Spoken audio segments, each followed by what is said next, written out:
हम एराब को थोड़ा सा पढ़ रहे हैं। हमने याद करने के लिए टेबल भी याद कर लिया, मुस्लिमुन मुस्लिमन मुस्लिमिन, मुस्लिमूना मुस्लिमीना और मुस्लिमातुन मुस्लिमातिन। अब इनकी वजूहात क्या होती हैं ये हमने समझना है। तो अगर इनकी वजूहात को हम समझें तो एक हमने डिस्कस की थी ब्रीफली, उसी के साथ अगर हम रिलेट करें कि जो फेल है जिसमें किसी काम का होना या करना और जमाना पाया जाता है वो फेल होता है या वर्ब होता है। तो जब वर्ब होगा किसी जुमले में तो उसके अंदर फाइल जरूर होगा, डूअर जरूर होगा। उसके बगैर जुमला नहीं बन सकता। कोई भी वर्ब हो, उर्दू में भी चाहे हो, अरबी में भी। अगर अरबी में मसलन है जराबा, भाई एक जुमला है, इसका मतलब है उसने मारा। अब उस इसमें मौजूद है हर हाल में। और बाज़ औक़ात उसमें डूअर के साथ ऑब्जेक्ट भी होता है, मफऊल भी होता है। या मफूल के लिए डिटेल का लफ्ज़ है क्योंकि अरबी में मफूल कई किस्मों के होते हैं। बट फॉर द मोमेंट आप इस मफऊल से मुराद ऑब्जेक्ट ही लें जो आज हम डिस्कस कर रहे हैं। तो ज़रबा ज़ैदुन खालिदन, मारा जैद ने खालिद को, ये इसका तर्जुमा है। इसमें जैद रफ़ा में है और खालिद नसब में है।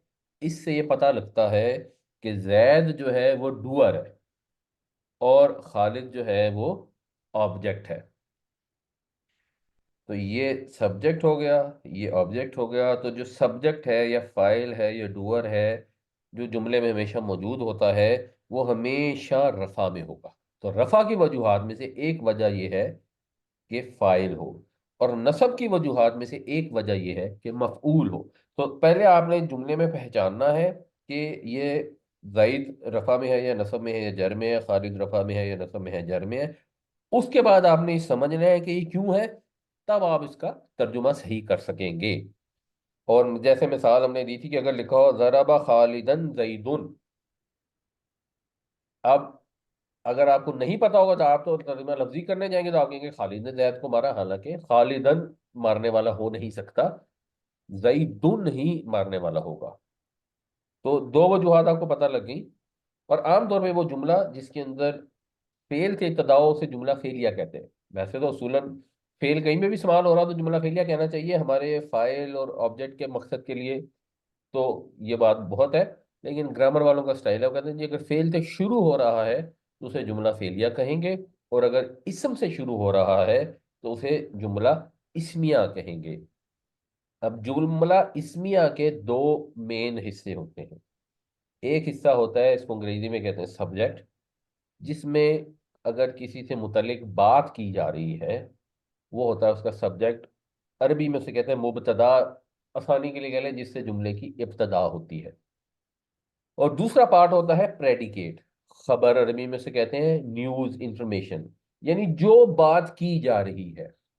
पहला पार्ट वो हस्ती जिसके मुतल्लिक कोई बात की जा रही है।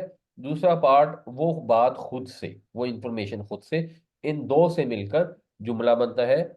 जैसे अगर जुमला है मस्जिद वसी है, तो अब मस्जिद हो गया मुब्तदा, वसी हो गई खबर, लेकिन उसके अंदर है जो है वो कहाँ से आएगा?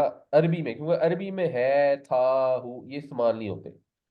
उर्दू में है या है, या अंग्रेजी में इज, आर, वर यूज होते हैं।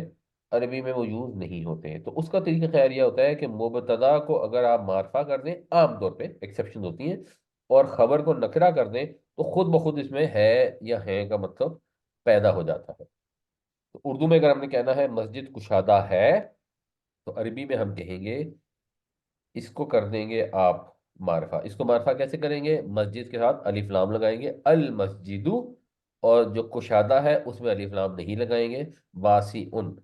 तो अल मस्जिदु वासी उन या अल मस्जिदु वसी उन, ये जुमला मुकम्मल हो गया।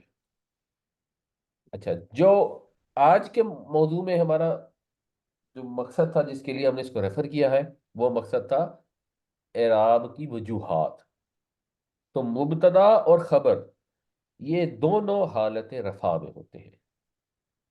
तो अब हमारे पास नसब की एक वजह आ गई कि वो मफऊल होता है तो नसब होगा, और रफ़ा की तीन वजूहात हो गई, फ़ाइल, मुब्तदा और ख़बर।